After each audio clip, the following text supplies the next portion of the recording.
ദൈവശബ്ദം മുഴങ്ങിടട്ടെ. ഇന്നിവിടെ ഈ നിമിഷം ദൈവശബ്ദം മുഴങ്ങിടട്ടെ. ഇന്നും ജീവിക്കുന്ന യേശുവിന്റെ സാന്നിധ്യത്തെ ജനതകൾ കണ്ടിടട്ടെ. ഇന്നും ജീവിക്കുന്ന യേശുവിന്റെ സാന്നിധ്യത്തെ ജനതകൾ കണ്ടിടട്ടെ. സത്യവിശ്വാസ മാർഗത്തിലായിരങ്ങൾ കൂട്ടമായി ചേർന്നിടട്ടെ. തിരുസഭ ഉണരട്ടെ, ദൈവജനമുണർന്നിടട്ടെ. തിരുസഭ ഉണരട്ടെ, ദൈവജനമുണർന്നിടട്ടെ. ഇന്നും ജീവിക്കുന്ന യേശുവിന്റെ സാന്നിധ്യത്തെ ജനതകൾ കണ്ടിടട്ടെ. ഇന്നും ജീവിക്കുന്ന യേശുവിന്റെ സാന്നിധ്യത്തെ ജനതകൾ കണ്ടിടട്ടെ.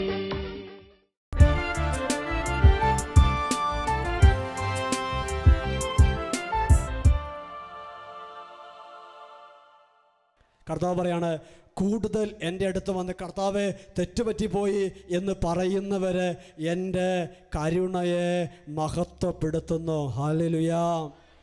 ഈ വിശുദ്ധ ഫൗസ്റ്റീനയുടെ കർത്താവ് ദൈവ കരുണ സ്വീകരിക്കാൻ വേണ്ടി 9ഓളം കാര്യങ്ങൾ നമ്മൾ ചെയ്യണം എന്ന് പറഞ്ഞിട്ടുണ്ട്. 9ഓളം കാര്യങ്ങൾ. അതിൽ ഒന്നാമത്തെ ഒരു പ്രത്യേകത, കരുണയുടെ ഈശോയുടെ പടം നമ്മുടെ വീടുകളിൽ സ്ഥാപിക്കുക എന്നുള്ളതാണ്. കരുണയുടെ ഈശോയുടെ പടം സ്ഥാപിക്കുക. അതിനെക്കുറിച്ച് ഈശോ തന്നെ വിശുദ്ധയോടെ ചില പ്രോമിസുകൾ പറയുന്നുണ്ട്. ഈജിപ്തിലൂടെ സംഹാരദൂതൻ കടന്നുപോയപ്പോൾ ഹെബ്രായ ഭവനങ്ങളെ കുഞ്ഞാടിൻ്റെ രക്തത്താൽ മുദ്ര ചെയ്ത് സംഹാരദൂതൻ പ്രവേശിക്കാതിരിക്കാൻ വേണ്ടി അടയാളം ഇട്ടതുപോലെ കർത്താവ് കരുണയുടെ ഈശോയുടെ പടം സ്ഥാപിക്കുന്ന സ്ഥലങ്ങളിൽ ചില പ്രോമിസുകൾ നൽകിയിട്ടുണ്ട്. ഹല്ലേലൂയ. അതിപ്രകാരമാണ്. അതിൽ 48ാമത്തെ പാരഗ്രാഫ്, ഈ കരുണയുടെ ചിത്രം വണങ്ങുന്ന ആത്മാവ് ഒരിക്കലും നശിച്ചു പോകുകയില്ലെന്ന് ഞാൻ വാഗ്ദാനം ചെയ്യുന്നു. ഈ ലോക ജീവിതത്തിലും പ്രത്യേകിച്ച് മരണസമയത്തും ആ ആത്മാവിന് ശത്രുക്കളുടെ മേൽ വിജയം നൽകുമെന്ന് കൂടി ഞാൻ വാഗ്ദാനം ചെയ്യുന്നു. ഹല്ലേലൂയ. ഈ ലോക ജീവിതത്തിലും മരണസമയത്തും ശത്രുക്കളുടെ മേൽ വിജയം നൽകുമെന്ന് നമുക്ക് ഒറ്റ ശത്രുവേ ഉള്ളൂ, അത് പിശാചാണ്. പിശാച് പല വ്യക്തികളെയും പിശാചിൻ്റെ കരങ്ങളിലെ ഉപകരണമാക്കി മാറ്റും. പക്ഷെ കർത്താവ് പറയാണ്, കരുണയുടെ പടം സ്ഥാപിച്ച് കരുണയുടെ പടത്തെ ആദരിച്ചാൽ അവിടെ കർത്താവിൻ്റെ വലിയ സംരക്ഷണം ഉണ്ടാകുമെന്ന്. ഹല്ലേലൂയ. 5 വർഷങ്ങൾക്ക് മുമ്പ് സാഗർ രൂപതയിൽ, നോർത്തിൽ സാഗർ ഡയസിസിൽ അവിടെ വൈദികരെ ധ്യാനിപ്പിക്കാൻ വേണ്ടി ചെന്നപ്പോൾ അവിടുത്തെ പിതാവും അച്ഛന്മാരും ഈ ദൈവ കരുണയുടെ ഭക്തിയെക്കുറിച്ച് വളരെ ശ്രദ്ധയുള്ളവരാണ്. എല്ലാ പള്ളികളിലും ഈ ദൈവ കരുണയുടെ നൊവേനകൾ ചെല്ലും, പ്രാർത്ഥനകൾ ചെല്ലും. അവിടെ ധ്യാനത്തിനിടയ്ക്കാണെങ്കിൽ പോലും ഒരു 3 മണി സമയമാകുമ്പോൾ പിതാവ് പറയും, പ്രസംഗം നിർത്ത്, എന്നിട്ട് നമുക്ക് പ്രാർത്ഥിക്കാമെന്ന് പറയും. ഹല്ലേലൂയ. ദൈവ കരുണ സ്വീകരിക്കാൻ വേണ്ടി വിശുദ്ധയോട് കർത്താവ് പറഞ്ഞ ആദ്യത്തെ കാര്യം കരുണയുടെ ചിത്രത്തെ വണങ്ങുക എന്നുള്ളതാണ്. അതിനെക്കുറിച്ച് ഈശോ പറഞ്ഞു, കരുണയുടെ ഉറവിടത്തിൽ നിന്ന് കൃപകൾ സ്വീകരിക്കാൻ സമീപിക്കേണ്ട ഒരു പാത്രമാണ് ഞാൻ മനുഷ്യർക്ക് നൽകുന്നത്. ആ പാത്രമാണ് ഈശോയെ ഞാൻ അങ്ങേ ശരണപ്പെടുന്നു എന്ന കയ്യൊപ്പോടുകൂടിയ ഈ ചിത്രം. Praise the Lord. പഴയ നിയമത്തിലും പുതിയ നിയമത്തിലും ദൈവം വലിയ കൃപകൾ ചൊരിയുന്നത് ചെറിയ അനുസരണത്തിലൂടെയാണ്. ഇസ്രായേൽ ജനത്തെ കാനാൻ ദേശത്തേക്ക് കൊണ്ടുപോകുന്ന സമയത്ത് മോശയോട് കർത്താവ് പറഞ്ഞു, നീ നിൻ്റെ വടിയെടുക്കുക. ഈ വടിയിലൂടെ ദൈവം അത്ഭുതങ്ങൾ ചെയ്യുകയാണ്. പഴയ നിയമത്തിൽ മോശയുടെ കയ്യിൽ ഒരു വടി കൊടുത്തതുപോലെ പുതിയ നിയമത്തിൽ കർത്താവ് തന്നിൽ ആശ്രയിക്കുന്ന വ്യക്തികളുടെ കരങ്ങളിൽ ഒരു വടി പോലെ ഒരു ആയുധം തരികയാണ്. അത് ഈശോയുടെ കരുണയുടെ ചിത്രം വണങ്ങുക എന്നുള്ളതാണ്. ഹല്ലേലൂയ. വീണ്ടും വിശുദ്ധ ഫൗസ്റ്റീനയോട് ഈശോ ഇങ്ങനെ പറഞ്ഞു, ഈ പടം നിൻ്റെ മഠത്തിൽ വയ്ക്കുമ്പോൾ ആ പ്രദേശത്തെ മുഴുവൻ വളരെ പ്രത്യേകമായി ഞാൻ അനുഗ്രഹിക്കും. Praise the Lord. ആ വീടിനെ മാത്രമല്ല, വ്യക്തികളെ മാത്രമല്ല, ആ പ്രദേശത്തെ മുഴുവൻ ഞാൻ അനുഗ്രഹിക്കും. എന്നിട്ട് ഈശോ പറയുന്നു, എൻ്റെ പിതാവിൻ്റെ നീതിക്ക് അനുയോജ്യമായി നടപ്പാക്കാൻ വേണ്ടി പോകുന്ന ശിക്ഷകൾ നിങ്ങളുടെ സ്നേഹത്തെ പ്രതി ഞാൻ ഒഴിവാക്കും. ഹല്ലേലൂയ. ഈശോയുടെ കരുണയുടെ പടം സ്ഥാപിക്കുന്ന വീട്ടിൽ, സ്ഥാപനത്തിൽ കർത്താവ് പറയാണ്, ദൈവ ക്രോധം അങ്ങോട്ട് വരില്ല, ദൈവം കരുണ കാണിക്കും. കർത്താവിൻ്റെ കരുണയുടെ ഛായാചിത്രം വെച്ചാൽ കർത്താവ് പറയാണ് അവിടെ കർത്താവിൻ്റെ സാന്നിധ്യം ഉണ്ടാകും. വീണ്ടും ഈ ചിത്രത്തിലൂടെ ഞാൻ അനവധി കൃപകൾ ആത്മാക്കളിലേക്ക് ഒഴുക്കും, എല്ലാ ആത്മാക്കളും അത് സ്വീകരിക്കട്ടെ എന്ന് ഈശോ വിശുദ്ധയോട് പറയുകയാണ്. ഈശോ നമുക്ക് വളരെ എളുപ്പമുള്ള ഒരു പ്രോമിസ് നൽകുകയാണ്. കരുണയുടെ ഈശോയുടെ പടം സ്ഥാപിച്ച് അത് വണങ്ങിയാൽ, തിരുഹൃദയത്തിൻ്റെ പടം സ്ഥാപിക്കുന്നത് പോലെ തന്നെ വലിയൊരു സംരക്ഷണം ഉണ്ടാകും. എല്ലാ തിന്മകളിൽ നിന്നും കർത്താവ് നമ്മളെ കാത്ത് പരിപാലിക്കുമെന്ന്. ഹല്ലേലൂയ. രണ്ടാമത്തെ ഒരു പ്രോമിസ്, അത് 3 മണി സമയം. ഇപ്പം 3 മണി സമയമായി. ഈശോ കുരിശിൽ കിടന്ന് പിടഞ്ഞ് മരിച്ച സമയമാണ്. വിശുദ്ധിയുടെ കർത്താവ് ഇങ്ങനെ പറഞ്ഞു, 3 മണിക്ക് എൻ്റെ കരുണയ്ക്കായി നീ പ്രാർത്ഥിക്കണം. പ്രത്യേകിച്ച് പാപികളുടെ ആത്മാക്കൾക്ക് വേണ്ടി നീ പ്രാർത്ഥിക്കണം. ഈ മണിക്കൂറിൽ എൻ്റെ പീഡാനുഭവത്തിന് യോഗ്യതയാൽ എന്നോട് അപേക്ഷിക്കുന്ന ഒരു കാര്യവും ആത്മാക്കൾക്ക് ഞാൻ നിഷേധിക്കുകയില്ല. ഹല്ലേലൂയ. ഈശോ കുരിശിൽ പിടഞ്ഞ് മരിച്ച പീഡ സഹിച്ച ആ പീഡാനുഭവത്തിൻ്റെ മണിക്കൂർ ഈശോ പറയാണ്, നമ്മുടെ യോഗ്യതയാലല്ല, ഈശോയുടെ പീഡാനുഭവത്തിൻ്റെ യോഗ്യതയാൽ ഈ 3 മണി സമയത്ത് നീ ചോദിക്കുന്ന ഒരു കാര്യമോ ഞാൻ നിനക്ക് നിരസിക്കുകയില്ല. അത് തന്നെ കർത്താവ് ആവർത്തിക്കുന്നു. ഈ മണിക്കൂറിൽ നിനക്കും മറ്റുള്ളവർക്കും വേണ്ടി നീ ചോദിക്കുന്നതെല്ലാം ലഭിക്കുന്നു. ലോകത്തിന് മുഴുവനും വേണ്ടിയുള്ള കൃപയുടെ മണിക്കൂറാണ് ഇത്. ഈശോ കൂട്ടിച്ചേർക്കുന്നു, നീതിയുടെ മേൽ കരുണ വിജയം വരിച്ച മണിക്കൂർ. ഇപ്പോൾ ഇവിടെ രണ്ടാമത്തെ പ്രത്യേകത ഈശോ പറഞ്ഞത് 3 മണിക്ക് പ്രാർത്ഥിക്കുക, ഈശോയുടെ കരുണയുടെ മണിക്കൂറിനെ ആദരിക്കുക എന്നുള്ളതാണ്. ഇതൊക്കെ പ്രിയപ്പെട്ടവരെ, ഇത് ഗവൺമെൻറ് കടം ഇളച്ചു കൊടുക്കുന്നത് പോലെ, അതിന് ചില ഏറ്റവും മിനിമമായ ചില നിർദ്ദേശങ്ങൾ തരുന്ന പോലെ കർത്താവ് തൻ്റെ ജനത്തെ രക്ഷിക്കാൻ വേണ്ടി എത്രത്തോളം എളിമപ്പെടാമോ അത്രത്തോളം കർത്താവ് കരുണ കാണിക്കുകയാണ്. ഹല്ലേലൂയ. ആദ്യത്തേത് കരുണയുടെ ചിത്രം വയ്ക്കുക എന്നുള്ളതാണ്. രണ്ടാമത്തേത് 3 മണി സമയത്തെ പ്രാർത്ഥനയാണ്. മൂന്നാമത്തെ കാര്യം ഈശോ വിശുദ്ധയോട് പറഞ്ഞു, അത് കരുണ കൊന്ത ചൊല്ലി പ്രാർത്ഥിക്കുക എന്നുള്ളതാണ്. ഒത്തിരിയേറെ വാഗ്ദാനങ്ങൾ കരുണക്കൊന്ത ചൊല്ലി പ്രാർത്ഥിക്കുന്ന വ്യക്തിയുടെ മേൽ കർത്താവ് പറഞ്ഞിട്ടുണ്ട്, വാഗ്ദാനങ്ങൾ. അതിൽ ഒന്നാമത്തെ കാര്യം വിശുദ്ധ പൗലോസിനോട് ഈശോ പ്രകാരം പറഞ്ഞു, മരിച്ചു കൊണ്ടിരിക്കുന്നവർക്ക് വേണ്ടി അടുത്ത് നിന്നുകൊണ്ട് ആരെങ്കിലും കരുണക്കൊന്ത ചൊല്ലിയാൽ ആ ആത്മാവിനോട് ഞാൻ കരുണ കാണിക്കുകയും ദൈവകോപം മാറിപ്പോവുകയും ചെയ്യും. ഹല്ലേലൂയ. മരണാസന്നരായിട്ട് ആരെങ്കിലും കുടുംബത്തിലുണ്ടെങ്കിൽ നമ്മൾ അങ്ങനെ കണ്ട് അവർക്ക് വേണ്ടി കരുണക്കൊന്ത ചൊല്ലിയാൽ ദൈവം അവരോട് കരുണ കാണിക്കും. വേറെ ഒരവസരത്തിൽ കർത്താവ് വിശുദ്ധയോട് പറഞ്ഞു, ഞാൻ നിന്നെ പഠിപ്പിച്ച കരുണയുടെ ജപമാല എല്ലാ സിസ്റ്റേഴ്സും കുട്ടികളും ചെല്ലണമെന്ന് നീ സുപ്പീരിയൻ്റെ അടുക്കൽ ചെന്ന് പറയണം. പോളണ്ടിൻ്റെ മേൽ കരുണ വർഷിക്കുവാനായി 9 ദിവസം അവർ ചാപ്പലിൽ ഒരുമിച്ച് കൂടി ഇത് പ്രാർത്ഥിക്കണം. 9 ദിവസം കരുണയ്ക്ക് വേണ്ടി പ്രാർത്ഥിച്ച് ആ ദേശത്തിന് മേൽ കരുണ വർഷിക്കപ്പെടാൻ വേണ്ടി ഈശോ നിർദ്ദേശം കൊടുക്കുകയാണ്. കരുണക്കൊന്ത ചൊല്ലി ഒരു ദേശത്തിന് വേണ്ടി പ്രാർത്ഥിക്കുമ്പോൾ അവിടെ ദൈവം കരുണ വർഷിക്കും എന്ന്. ഹല്ലേലൂയ. അടുത്തൊരു പ്രത്യേകത, ആ പോളണ്ട് ദേശത്ത് വലിയൊരു കൊടുങ്കാറ്റ് വരികയാണ്. കൊടുങ്കാറ്റ് വരുന്ന സമയത്ത് വിശുദ്ധ ഫൗസ്റ്റീന കർത്താവിൻ്റെ സ്വരം കേൾക്കുകയാണ്, ഞാൻ നിന്നെ പഠിപ്പിച്ച കരുണക്കൊന്ത ചെല്ലുക, കൊടുങ്കാറ്റ് ശമിക്കും. ഉടനെ വിശുദ്ധ കരുണക്കൊന്ത ചെല്ലാൻ വേണ്ടി തുടങ്ങി. എന്നിട്ട് വിശുദ്ധ എഴുതി വച്ചിരിക്കുന്നു, ഞാനത് ചൊല്ലി പൂർത്തിയാക്കുന്നതിന് മുൻപ് തന്നെ കാറ്റ് പെട്ടെന്ന് നിലച്ചു. ഹല്ലേലൂയ. ഒരു മഹാമാരി, ഒരു തിന്മ ആ ദേശത്തേക്ക് വന്നപ്പോൾ കർത്താവ് ആദ്യമേ പറയാണ്, നീ കരുണക്കൊന്ത ചൊല്ലി പ്രാർത്ഥിക്കുക. കരുണയ്ക്ക് വേണ്ടി പ്രാർത്ഥിച്ചാൽ ഞാൻ ആ പ്രകൃതിക്ഷോഭത്തെ മാറ്റും എന്ന് കർത്താവ് പറയുകയാണ്. ഹല്ലേലൂയ. വീണ്ടും മരണാസന്നയുടെ സാന്നിധ്യത്തിൽ ഈ ജപമാല ചെല്ലുമ്പോൾ ഞാൻ വിധിയാളനായിട്ടല്ല, കരുണയുള്ള രക്ഷകനായി ഞാൻ വന്ന് ആ ആത്മാവിനെ രക്ഷിക്കും എന്ന് ഈശോ വാഗ്ദാനം ചെയ്യുകയാണ്. Praise the Lord. ഇനി കരുണക്കൊന്ത ചെല്ലുകയും അത് ചെല്ലാൻ പഠിപ്പിക്കുകയും ചെയ്യുന്നതിനെക്കുറിച്ച് കർത്താവ് പറഞ്ഞു, എൻ്റെ മകളെ, ഞാൻ നിനക്ക് നൽകിയ കരുണയുടെ ജപമാല ചൊല്ലാൻ ആത്മാക്കളെ പ്രോത്സാഹിപ്പിക്കുക. കരുണയുടെ ജപമാല ചൊല്ലി ചോദിക്കുന്നതെല്ലാം ഞാൻ അവർക്ക് നൽകും. കഠിന പാപികൾ ഇത് ചൊല്ലുമ്പോൾ അവരുടെ ആത്മാക്കളെ ഞാൻ സമാധാനം കൊണ്ട് നിറയ്ക്കുകയും അവരുടെ മരണസമയം സന്തോഷപ്രദമാവുകയും ചെയ്യും. ഹല്ലേലൂയ.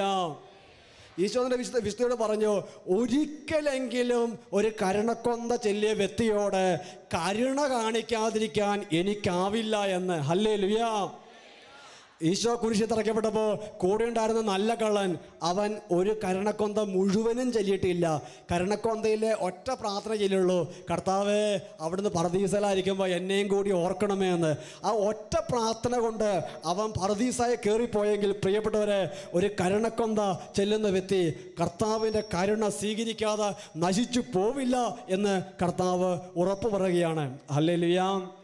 വീണ്ടും വിശുദ്ധിയുടെ കർത്താവ് പറഞ്ഞു, ആ ദേശത്ത് കഠിനമായ ചൂട്, മഴ ലഭിക്കുന്നില്ല, ചെടി മുഴുവൻ ഉണങ്ങിപ്പോകുന്നു. അപ്പോൾ വിശുദ്ധ കർത്താവിനോട് പ്രാർത്ഥിച്ചു, കർത്താവേ ഞങ്ങൾക്ക് മഴ അയക്കുന്നത് വരെ കരുണയുടെ ജപമാല ചെല്ലാൻ ഞാൻ തീരുമാനിച്ചു. അത്താഴത്തിന് മുമ്പ് ആകാശം മേഘാവൃതമായി, ശക്തമായ മഴ ഭൂമിയിൽ പതിച്ചു. 3 മണിക്കൂർ ഇടതടവില്ലാതെ ഞാൻ ഈ പ്രാർത്ഥന ചൊല്ലി. ഹല്ലേലൂയ. വിശുദ്ധ 3 മണിക്കൂർ കരുണക്കൊന്ത ചൊല്ലി പ്രാർത്ഥിച്ചപ്പോഴേക്കും ആ ഒരു വേനലിന് അറുതി വന്ന്, ചൂടിന് അറുതി വന്ന് മഴ പെയ്തു എന്ന് ചരിത്രം പഠിപ്പിക്കുകയാണ്. വീണ്ടും ഒരാത്മാവ് എൻ്റെ നന്മയെ പ്രകീർത്തിക്കുമ്പോൾ അതിൻ്റെ മുൻപിൽ സാത്താൻ ഭയന്ന് വിറയ്ക്കുകയും നരകത്തിൻ്റെ അടിത്തട്ടിലേക്ക് പ്രയാണം ചെയ്യുകയും ചെയ്യുന്നു. ഹല്ലേലൂയ. ഒരു വ്യക്തി കരുണക്കൊന്ത ചൊല്ലി പ്രാർത്ഥിക്കുമ്പോൾ പിശാചിന് നമ്മളെ അറ്റാക്ക് ചെയ്യാൻ പറ്റില്ല എന്ന് മാത്രമല്ല, അവൻ ഭയന്ന് വിറയ്ക്കുകയും പാതാളത്തിൻ്റെ അടിത്തട്ടിലേക്ക് പ്രയാണം ചെയ്യുകയും ചെയ്യുന്നു. ശക്തമായ ഡെലിവറൻസ് കരുണക്കൊന്ത ചൊല്ലി പ്രാർത്ഥിക്കുമ്പോൾ കിട്ടും എന്ന് വിശുദ്ധയിലൂടെ കർത്താവ് പഠിപ്പിക്കുകയാണ്. ഹല്ലേലൂയ. ഹല്ലേലൂയ. വീണ്ടും ഈശോ ഇങ്ങനെ പറഞ്ഞു, ഞാൻ പഠിപ്പിച്ച കരുണയുടെ ജപമാല നീ നിരന്തരം ചെല്ലണം. ആര് ഇത് പ്രാർത്ഥിക്കുന്നുവോ അവരുടെ മരണനേരത്ത് എൻ്റെ അനന്തമായ കരുണ അവർ അനുഭവിക്കും. പാപികൾക്ക് അവസാനത്തെ രക്ഷാമാർഗമായി വൈദികർ ഇത് നിർദ്ദേശിച്ചു കൊടുക്കണം. എത്ര വലിയ കഠിന പാപിയാണെങ്കിലും ഈ അനുഗ്രഹ ജപമാല ഒരു പ്രാവശ്യമെങ്കിലും ചൊല്ലിയാൽ അവന് എൻ്റെ കൃപ ലഭിക്കും. ഹല്ലേലൂയ. ഹല്ലേലൂയ. എത്ര വലിയ കഠിന പാപിയാണെങ്കിലും ഈ ജപമാല ഒരു പ്രാവശ്യമെങ്കിലും ചൊല്ലിയാൽ അവന് എൻ്റെ കൃപ ലഭിക്കും എന്ന് കർത്താവ് പറയുകയാണ്. ഈശോ പറഞ്ഞ മത്തായി 7:7, ചോദിക്കുവിൻ നിങ്ങൾക്ക് ലഭിക്കും. ഹല്ലേലൂയ. അപ്പം 3-ാമത്തെ കാര്യം കരുണക്കൊന്ത എന്നുള്ളതാണ്. 4-ാമത്തെ ഒരു പ്രത്യേകത, ഈശോ ചെറിയൊരു പ്രാർത്ഥന പഠിപ്പിച്ചു. ആ പ്രാർത്ഥന ചൊല്ലി കർത്താവിനെ ചോദിക്കുമ്പോൾ ഏത് പാപിയുടെ മാനസാന്തരത്തോട് പ്രാർത്ഥിച്ചാലും കർത്താവ് തരുന്നു പറയുകയാണ്. ആ പ്രാർത്ഥന എങ്ങനെയാണ്? ഈശോയുടെ തിരുഹൃദയത്തിൽ നിന്ന് ഞങ്ങൾക്ക് കാരുണ്യ സ്രോതസ്സായി ഒഴുകിയിറങ്ങിയ തിരുരക്തമേ, തിരുജലമേ, ഞങ്ങൾ അങ്ങേ ശരണപ്പെടുന്നു. വളരെ നിസ്സാരമായ, വളരെ ചെറിയ പ്രാർത്ഥന. അതിനെക്കുറിച്ച് ഈശോ പറയുന്ന പ്രോമിസ് എങ്ങനെയാണ്? ഏതെങ്കിലും ഒരു പാപിക്ക് വേണ്ടി അനുതാപപൂർണമായ ഹൃദയത്തോടും വിശ്വാസത്തോടും കൂടി നീ ഈ പ്രാർത്ഥന ചൊല്ലുമ്പോൾ ഞാൻ അവന് മാനസാന്തരത്തിനുള്ള കൃപ നൽകും. ഹല്ലേലൂയ. ഭർത്താവ് മദ്യപാനിയാണെങ്കിൽ ഭാര്യ ഇരുന്ന് ഈ പ്രാർത്ഥന സ്നേഹത്തോടെ ചെല്ലുകയാണെങ്കിൽ ഭർത്താവിന് മാനസാന്തരം ഉണ്ടാകും. ഹല്ലേലൂയ. ഭാര്യ സീരിയലിൻ്റെ അടിമയാണെങ്കിൽ ഭർത്താവ് രഹസ്യത്തിൽ ഇരുന്ന് ഈ പ്രാർത്ഥന ചെല്ലുമ്പോൾ ഭാര്യ സീരിയൽ കാണല്. ഹല്ലേലൂയ.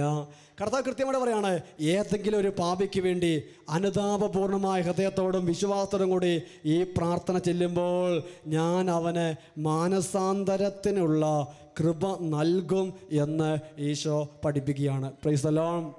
ഹല്ലേലൂയ. 5-ാമത്തെ ഒരു പ്രോമിസ് ഈശോ പറയുന്നത് കരുണയുടെ പ്രവർത്തികളാണ്. നമ്മൾ മതബോധന കേന്ദ്രത്തിൽ അത് ആത്മീയവും ശാരീരികവുമായ 14 കാര്യങ്ങൾ പഠിച്ചിട്ടുണ്ട്. അതിൽ തന്നെ 3 ഈശോ കൃത്യമായിട്ട് പറയാണ്, വാക്കുകളിലൂടെ, പ്രവൃത്തികളിലൂടെ, നിൻ്റെ പ്രാർത്ഥന വഴി. വാക്ക്, പ്രവൃത്തി, നിൻ്റെ പ്രാർത്ഥന. ഇങ്ങനെ ഏതെങ്കിലും വിധത്തിൽ കരുണ ചെയ്യുന്നവർക്ക് കരുണ ലഭിക്കും. കാരണം ഈശോ പറഞ്ഞു, കരുണയുള്ളവർ ഭാഗ്യവാന്മാർ, അവർക്ക് അച്ചവർക്കാണ്. പലപ്പോഴും ധോണി സെൻ്ററിൽ നിന്ന് ചിലപ്പോൾ സമയത്ത് സാമ്പത്തിക ഞെരുക്കം ഉണ്ടാകുമ്പോൾ ആരോടെങ്കിലുമൊക്കെ ഒന്ന് ഫണ്ട് പിരിക്കാൻ വേണ്ടി, സാമ്പത്തികമായി പിരിക്കാൻ വേണ്ടി ചോദിക്കാൻ വേണ്ടി ഫോൺ വിളിക്കുന്നതിന് മുമ്പ് ഒരു ഭിക്ഷക്കാരൻ വരും, ഉറപ്പാണ്. അതല്ലെങ്കിൽ ആരെങ്കിലും വന്നിട്ട് ചോദിക്കും അച്ഛാ എന്തെങ്കിലും തരണമെന്ന്. ഹല്ലേലൂയ. ഞാനിവിടെ ചില സമയങ്ങളിൽ കാശില്ലാത്തപ്പോൾ കടം വാങ്ങിയിട്ട് ഭിക്ഷക്കാരനെ കൊടുത്തുവിട്ട സമയങ്ങളിൽ നമ്മൾ ആരോടാണ് ചോദിച്ചത്, അവർ പെട്ടെന്ന് തന്ന്. ഹല്ലേലൂയ. അപ്പോൾ കർത്താവ് കരുണയുള്ളവർക്ക് കരുണയുടെ പ്രവൃത്തികൾ, അത് വാക്കുകൊണ്ട്, പ്രവൃത്തി കൊണ്ട്, പ്രാർത്ഥന കൊണ്ട്, അങ്ങനെ കരുണയോടെ പെരുമാറുന്നവർക്ക് കരുണ ലഭിക്കും എന്ന് ഈശോ പറയുകയാണ്. ആറാമത്തെ പ്രത്യേകത ഈശോ പറയുന്നത് കരുണയുടെ നൊവേനയാണ്. അതിനെക്കുറിച്ച് വിശുദ്ധ ഫൗസ്റ്റീന ഡയറി ഗ്രൂപ്പിൽ ഈശോ പറഞ്ഞു, ദുഃഖവെള്ളിയാഴ്ച മുതൽ ഉള്ള ദിവസങ്ങളിൽ 9 ദിവസം നൊവേന ചൊല്ലി. പുതു ഞായറാഴ്ചയാണ്, ദുഃഖവെള്ളിയാഴ്ച കഴിഞ്ഞ് ഈസ്റ്റർ കഴിഞ്ഞ് വരുന്ന ഞായറാഴ്ചയാണ് ഈ നൊവേന ശരിക്കും നൊവേനയുടെ തിരുനാൾ ആഘോഷിക്കുന്നത്. പക്ഷെ വേറെ ഏത് സമയത്തും ഈ നൊവേന ചൊല്ലി പ്രാർത്ഥിച്ചാൽ അത്ഭുതകരമായി കർത്താവ് ഇടപെടും എന്ന് കർത്താവ് പറയുകയാണ്. വിശുദ്ധയുടെ കർത്താവ് ഇപ്രകാരം പറഞ്ഞു, അന്നേ ദിവസം കുമ്പസാരിച്ച് വിശുദ്ധ കുർബാന സ്വീകരിക്കുന്ന ആത്മാക്കൾക്ക് പരിപൂർണ പാപമോചനവും കടങ്ങളുടെ പൊറുതിയും ലഭിക്കും. അന്നേ ദിവസം ദൈവിക പ്രസാദവരമൊഴുകുന്ന എല്ലാ ചാലുകളും ഞാൻ തുറന്നു വിടും. ഒരാത്മാവ് പോലും തൻ്റെ പാപങ്ങൾ എത്ര കടും ചുവപ്പാണെങ്കിലും എൻ്റെ അടുക്കൽ വരുവാൻ ഭയപ്പെടരുത്. Hallelujah, hallelujah. കരുണയുടെ നൊവേനയെക്കുറിച്ചും കരുണയുടെ തിരുനാളിനെക്കുറിച്ചും കർത്താവ് പറയാണ്. നൊവേന ചൊല്ലി ഒരുങ്ങി 9 ദിവസം നൊവേന ചൊല്ലിയിട്ട് അവസാന ദിവസം കർത്താവിൻ്റെ തിരുനാളിനെ ആഘോഷിച്ച് കഴിയുമ്പോൾ എല്ലാ കൃപയുടെ വാതിലുകളും കർത്താവ് തുറക്കും എന്ന് ഈശോ പറയുകയാണ്. ഹല്ലേലൂയ. കരുണയുടെ നൊവേനയെക്കുറിച്ച് പറഞ്ഞു. അതിന് സമാനമായി കരുണയുടെ തിരുനാൾ 8ാമത്തെ ഒരു പ്രത്യേകത കരുണ പ്രചരിപ്പിക്കുക എന്നുള്ളതാണ്. കരുണ പറഞ്ഞു കൊടുക്കുന്നവർക്ക്, പകർന്നു കൊടുക്കുന്നവർക്ക് കർത്താവ് ചില വാഗ്ദാനങ്ങൾ നൽകുന്നുണ്ട്. അതിപ്രകാരമാണ്, വൈദികർ എൻ്റെ വലിയ കരുണയെക്കുറിച്ച് പാപികളായ ആത്മാക്കളോട് പ്രഘോഷിക്കണമെന്ന് ഞാൻ ആഗ്രഹിക്കുന്നു. പാപികൾ എൻ്റെ അടുക്കൽ വരുന്നത് ശങ്കിക്കാതിരിക്കട്ടെ. ഞാൻ കരുണയാൽ ജ്വലിക്കുകയാണ്. കരുണ ചൊരിയാൻ ഞാൻ വെമ്പൽ കൊള്ളുന്നു. ഈ ആത്മാക്കളിലേക്ക് കരുണ ചൊരിയാൻ ഞാൻ ആഗ്രഹിക്കുന്നു. ഹല്ലേലൂയ. കരുണ ചൊരിയാൻ വേണ്ടി ആഗ്രഹിക്കുന്ന ഒരു ദൈവത്തെക്കുറിച്ച് വിശുദ്ധ ഫൗസ്റ്റീനയുടെ കർത്താവ് തുടർന്ന് പറയുകയാണ്, നീ എന്നെ സന്തോഷിപ്പിക്കണമെന്ന് ആഗ്രഹിക്കുമ്പോഴൊക്കെ എൻ്റെ അതിശക്തവും അത്യഗാധവുമായ കരുണയെപ്പറ്റി ലോകത്തോട് പറയുക. ഹല്ലേലൂയ. ദൈവത്തിൻ്റെ കരുണയെക്കുറിച്ച് ലോകത്തോട് പറയുന്നത് കർത്താവിനെ സന്തോഷിപ്പിക്കുന്ന കാര്യമാണെന്ന് ഈശോ വിശുദ്ധിയോട് പറഞ്ഞു. വീണ്ടും 1540 പാരഗ്രാഫിൽ, എൻ്റെ മകളെ ഈ വാക്കുകൾ രേഖപ്പെടുത്തുക. എൻ്റെ കരുണയെ മഹത്വപ്പെടുത്തുകയും അതിൻ്റെ ഭക്തി പ്രചരിപ്പിക്കുകയും എൻ്റെ കരുണയിൽ ശരണപ്പെടാൻ മറ്റുള്ളവരെ പ്രോത്സാഹിപ്പിക്കുകയും ചെയ്യുന്ന ആത്മാക്കൾക്ക് മരണസമയത്ത് ഭീതി അനുഭവപ്പെടുകയില്ല. ഹല്ലേലൂയ. മരിക്കുന്ന സമയത്ത് ഭീതി ഉണ്ടാവുകയില്ല. അവരുടെ അന്തിമ പോരാട്ടത്തിൽ എൻ്റെ കരുണ അവരെ സംരക്ഷിക്കും. Praise the Lord. കർത്താവിൻ്റെ കരുണയിൽ ആശ്രയിക്കുന്നവരെ കർത്താവ് തന്നെ അവസാന നിമിഷങ്ങളിൽ പരിപാലിക്കുമെന്ന് ഈശോ പറയുകയാണ്. വിശുദ്ധ പൗലോസ് തുടരുന്നു, എൻ്റെ കരുണയിൽ ആശ്രയിക്കുന്ന ആത്മാക്കളോടും എൻ്റെ അളവറ്റ കരുണയെപ്പറ്റി മറ്റുള്ളവരോട് പ്രഘോഷിക്കുകയും മഹത്വപ്പെടുത്തുകയും ചെയ്യുന്നവരോടും വലിയ കരുണയോടെ ഞാൻ പെരുമാറും. Praise the Lord. കരുണക്കൊന്ത ചെല്ലാൻ, കരുണയുടെ കാര്യങ്ങൾ പറയാൻ മറ്റുള്ളവരെ പ്രേരിപ്പിച്ചു കഴിഞ്ഞാൽ കർത്താവ് വലിയ കരുണയോടെ പെരുമാറും എന്ന് കർത്താവ് പറയുകയാണ്. ഇതേ കാര്യം തന്നെ ഈശോ തുടരുകയാണ്, ലോകം മുഴുവൻ എൻ്റെ അനന്തമായ കരുണ അറിയണമെന്ന് ഞാൻ ആഗ്രഹിക്കുന്നു. Praise the Lord. ഹല്ലേലൂയ. ഈ വിശുദ്ധ ഫൗസ്റ്റീനയുടെ ഒരു ആത്മീയ പിതാവ് ഫാദർ സൊപാച്കോ എന്ന് പറഞ്ഞ വ്യക്തി, അദ്ദേഹത്തോട് ഈശോ പറഞ്ഞിട്ട് വിശുദ്ധ ഫൗസ്റ്റീന പറഞ്ഞു, പിതാവ് ദൈവകരുണയെക്കുറിച്ച് പ്രഘോഷിക്കണമെന്ന് ഈശോ പറഞ്ഞു. ഈ വെളിപ്പെടുത്തൽ കിട്ടിയിട്ട് ഈ അച്ഛൻ ദൈവകരുണയെക്കുറിച്ച് പ്രചാരണം നടത്താൻ വേണ്ടി പരിശ്രമിക്കുമ്പോൾ വിശുദ്ധിയോട് കർത്താവ് പറഞ്ഞു, അവൻ ഇപ്പോൾ ചെയ്യുന്ന ദൈവകരുണ പ്രചരിപ്പിക്കാൻ വേണ്ടി ചെയ്യുന്ന പ്രവൃത്തി വഴി അവൻ്റെ ജീവിതകാലം മുഴുവൻ രാത്രിയും പകലും കുമ്പസാരക്കൂട്ടിലിരുന്ന് ഇനി മരിക്കുവോളം കുമ്പസാരിപ്പിച്ചാലും രക്ഷപ്പെടുത്തുന്ന ആത്മാക്കളേക്കാൾ കൂടുതൽ അവൻ രക്ഷപ്പെടുത്തുന്നുണ്ടെന്ന് യേശു വിശുദ്ധിയോട് പറഞ്ഞു കൊടുക്കുക. ഹല്ലേലൂയ. ജീവിച്ചിരിക്കുന്ന കാലത്തോളം കുമ്പസാരക്കൂട്ടി കുമ്പസാരിപ്പിക്കാൻ പറ്റുള്ളൂ. പക്ഷേ കരുണയെക്കുറിച്ച് പറഞ്ഞിട്ടുണ്ടെങ്കിൽ ആ പറഞ്ഞ് കേട്ടവർ ആ കരുണ വീണ്ടും പറഞ്ഞുകൊണ്ടിരിക്കും. ലോകാവസാനത്തോളം ആ സുവിശേഷം പ്രചരിച്ചു കൊണ്ടിരിക്കും. വീണ്ടും 9ാമത്തെ കാര്യം കരുണയുടെ സിംഹാസനം എന്ന് പറഞ്ഞ് ഈശോ വിശുദ്ധിയോട് പഠിപ്പിക്കുകയാണ്. അത് കുമ്പസാരം എന്ന കൂദാശയാണ്. എൻ്റെ കരുണയുടെ സിംഹാസനം എന്ന് പറഞ്ഞ് ഈശോ പഠിപ്പിക്കുകയാണ് 1448 പാരഗ്രാഫിൽ. എൻ്റെ കരുണയെക്കുറിച്ച് എഴുതുകയും പറയുകയും ചെയ്യുക, ആത്മാക്കളോട് അവരെവിടെയാണ് ആശ്വാസം തേടേണ്ടതെന്ന് പറയുക, അതെൻ്റെ കരുണയുടെ സിംഹാസനത്തിലാണ്. അവിടെയാണ് വളരെ വലിയ അത്ഭുതങ്ങൾ സംഭവിക്കുന്നതും തുടർന്നുകൊണ്ടിരിക്കുന്നതും.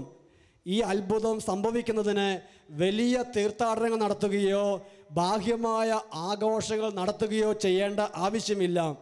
വൈദികരുടെ അടുത്ത് ചെന്ന് വിശ്വാസത്തോടെ ആത്മാവിൻ്റെ ദുരവസ്ഥ വെളിപ്പെടുത്തുകയേ വേണ്ടൂ. എന്നിട്ട് കർത്താവ് പറയുന്നു, അപ്പോൾ ദൈവകരുണയുടെ അത്ഭുതം അവിടെ പൂർണ്ണമായി സംഭവിക്കും. ഒരാത്മാവ് അഴുകി തുടങ്ങിയ മൃതശരീരം പോലെയാണെങ്കിലും അതിന് മാനുഷികമായി നോക്കിയാൽ ഇനിയൊരു ഉയർച്ച അസാധ്യമാണെങ്കിലും എല്ലാം ഇപ്പോൾ തന്നെ നഷ്ടപ്പെട്ടു കഴിഞ്ഞു എന്ന് തോന്നിയാലും ദൈവിക ദൃഷ്ടിയിൽ അങ്ങനെയല്ല.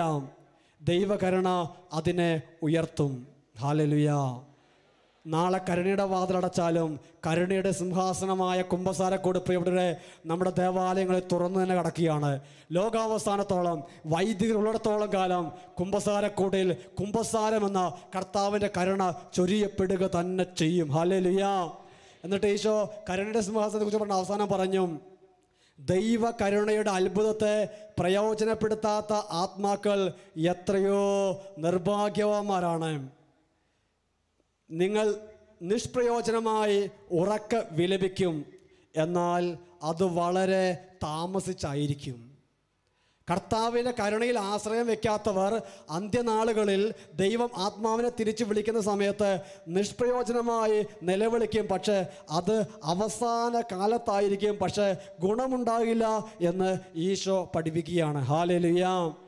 പ്രിയപ്പെട്ടവരെ, ഇനി ഈ ദൈവ കരുണയെക്കുറിച്ച് പറയുമ്പോൾ പിശാച് എന്താണ് ഇതിനെക്കുറിച്ച് പറയുന്നത്? ഈശോ വിശുദ്ധയോട് ഓരോ കാര്യം പറയുമ്പോൾ പിശാചും അത് വേറെ കാര്യം വന്ന് പറയുന്നുണ്ട്. ആദത്തോടും ഹവയോടും കർത്താവ് പറഞ്ഞു പഴം പറിക്കരുത് എന്ന്. പിശാച് വന്ന് പറഞ്ഞു പഴം പറിക്കാമെന്ന്. സാംസനോട് കർത്താവ് പറഞ്ഞു മുടി മുറിക്കരുതെന്ന്. പിശാച് വന്ന് പറഞ്ഞു മുടി മുറിക്കാമെന്ന്. ഗത്സമനയിൽ ഈശോ പറഞ്ഞു ഉണർന്നിരുന്ന് പ്രാർത്ഥിക്കാൻ വേണ്ടി പറഞ്ഞു. പക്ഷേ പിശാച് പറഞ്ഞു നിദ്രാഭാരമല്ലേ, കുറച്ചൊക്കെ ഉറങ്ങി. വിശുദ്ധ പൗലോസിന്റെ ഡയറിക്കുറിപ്പിൽ 1497 പാരഗ്രാഫിൽ വിശുദ്ധരുടെ അടുത്ത് പിശാച് ഇങ്ങനെ വന്ന് പറയുകയാണ്, മറ്റ് ആത്മാക്കളെക്കുറിച്ച് നീ എന്തിനാണ് ഇത്ര വിഷമിക്കുന്നത്? നീ നിനക്ക് വേണ്ടി മാത്രം പ്രാർത്ഥിക്കാനേ കടപ്പെട്ടിട്ടുള്ളൂ. പാപികളുടെ കാര്യത്തിൽ അവർ നിന്റെ പ്രാർത്ഥന കൂടാതെ തന്നെ മാനസാന്തരപ്പെട്ടുകൊള്ളും. പാപികളെ ദൈവകരുണയിൽ ആശ്രയിക്കാൻ ഒരിക്കലും പ്രോത്സാഹിപ്പിക്കരുത്. ഹല്ലേലൂയ. ഈശോ പറയുന്നതിൻ്റെ നേരെ വിപരീതം വിശുദ്ധയോട് പിശാച് പറയുകയാണ്. ഈ ഡയറിക്കുറിപ്പിൽ 1405 പാരഗ്രാഫിൽ സാത്താൻ എന്നോട് പറയുന്നതായി ഞാൻ കേട്ടു, ദൈവകരുണയുടെ പ്രവർത്തനങ്ങളെക്കുറിച്ച് ഇനി ചിന്തിക്കരുത്. അവൻ പറയുന്നത് പോലെ ദൈവം അത്ര കാരുണ്യവാനൊന്നുമല്ല. പാപികൾക്ക് വേണ്ടി ഇനി പ്രാർത്ഥിക്കരുത്, എന്തെന്നാൽ അവർ അങ്ങനെ തന്നെ നശിച്ചു പോവുകയുള്ളൂ. ദൈവകരുണയുടെ പ്രവർത്തനങ്ങളിലൂടെ നീ നിന്നെ തന്നെ സ്വയം നശിപ്പിക്കുകയാണ്. ഹല്ലേലൂയ. പ്രിയപ്പെട്ട ഇന്ന് ആത്മീയ ശുശ്രൂഷ മേഖലയുള്ളവർ, പ്രത്യേകിച്ച് കരിസ്മാറ്റിക് ശുശ്രൂഷ മേഖലയുള്ള അനേകർക്ക് ഇന്ന് പിശാചിൻ്റെ ഈ പ്രബോധനം മനസ്സിൽ കയറിയിട്ടുണ്ട്. ഞാൻ ഏതെങ്കിലും രോഗികൾക്ക് വേണ്ടി പ്രാർത്ഥിച്ചാൽ ആ പിശാച് ഇങ്ങോട്ട് കയറും. ഞാനൊരു പാപിക്ക് വേണ്ടി പ്രാർത്ഥിച്ചാൽ ആ പിശാച് ഇങ്ങോട്ട് കയറും. ഒരിക്കൽ ചെറുപ്പക്കാരൻ പറഞ്ഞു, അച്ഛാ കുടുംബത്തിൽ വലിയ ബന്ധനമാണ്. ഞാൻ വെച്ചാൽ എന്താ പറ്റിയത്? അതച്ഛാ കഴിഞ്ഞ പ്രാവശ്യം ഒരു ശുശ്രൂഷയ്ക്ക് പോയിട്ട് തിരിച്ചടി കിട്ടിയാന്ന്. ഹല്ലേലൂയ. ഭയത്തിൻ്റെ ആത്മാവിനെ അല്ല കർത്താവ് നൽകിയിട്ടുള്ളത്, ഭീരുത്വത്തിൻ്റെ ആത്മാവിനല്ല കർത്താവ് നൽകിയിട്ടുള്ളത്.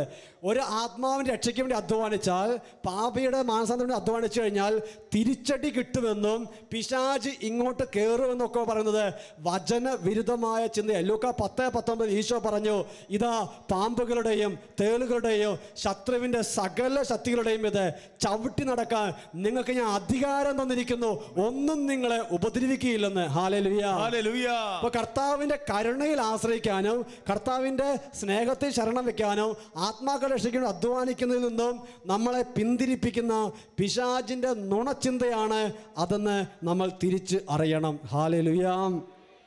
വീണ്ടും പിശാച് ഫൗസ്റ്റിനോട് പറഞ്ഞു, സാത്താൻ്റെ വിദ്വേഷത്തിന് കാരണം ഞാനാണെന്ന് സാത്താൻ തന്നെ സമ്മതിച്ചിട്ടുണ്ട്. അവൻ പറഞ്ഞു, കർത്താവിൻ്റെ കരുണയെപ്പറ്റി നീ പറയുമ്പോൾ 1000 ആത്മാക്കൾ ചെയ്യുന്നതിലും വലിയ ഉപദ്രവം നീ എന്നോട് ചെയ്യുന്നു. ഏറ്റവും വലിയ പാപി വിശ്വാസം വീണ്ടെടുത്ത് ദൈവത്തിങ്കിലേക്ക് മടങ്ങിപ്പോകുന്നു. എനിക്കെല്ലാം നഷ്ടമാകുന്നു. മാത്രമല്ല സർവശക്തൻ്റെ അത്യഗാധമായ കരുണയാൽ നീ എന്നെ നേരിട്ട് പീഡിപ്പിക്കുന്നു. ഹല്ലേലൂയ. ഗരസേനയുടെ നാട്ടിലേക്ക് യേശു ചെന്നപ്പോൾ പിശാചുകൾ ചോദിച്ചു, കർത്താവേ, സമയമാകുന്നതിന് മുമ്പ് ഞങ്ങളെ പാതാളത്തിലേക്ക് അയക്കാനാണോ നീ വന്നിരിക്കുന്നത്? ഇതാ പിശാചുകൾ ഫൗസ്റ്റിനോട് പറയാണ്, നീ കരുണയെക്കുറിച്ച് പറയുമ്പോൾ നീ ഞങ്ങളെ നരകത്തിൽ വന്ന് പീഡിപ്പിക്കുന്നു. പിശാചിൻ്റെ പാളയത്തിൽ ചെന്ന് അവനെ അറ്റാക്ക് ചെയ്യുന്ന ശുശ്രൂഷയാണ് ആത്മാക്കൾ രക്ഷയ്ക്ക് വേണ്ടി, കരുണയ്ക്ക് വേണ്ടി പ്രാർത്ഥിക്കുക എന്നുള്ളത്. പ്രിയപ്പെട്ടവരെ, പിശാചിന് പേടിയുള്ളത് ദൈവത്തിൻ്റെ കരുണയിലാണ്. കാരണം അവിശ്വസ്തത മുറിവുകൾ ഉണക്കുന്ന ദൈവമാണ് നമ്മുടെ ദൈവം. ഹല്ലേലൂയ. കരുണ കാണിക്കാൻ വേണ്ടി നോക്കിയിരിക്കുന്ന ദൈവമാണ് നമ്മുടെ ദൈവം.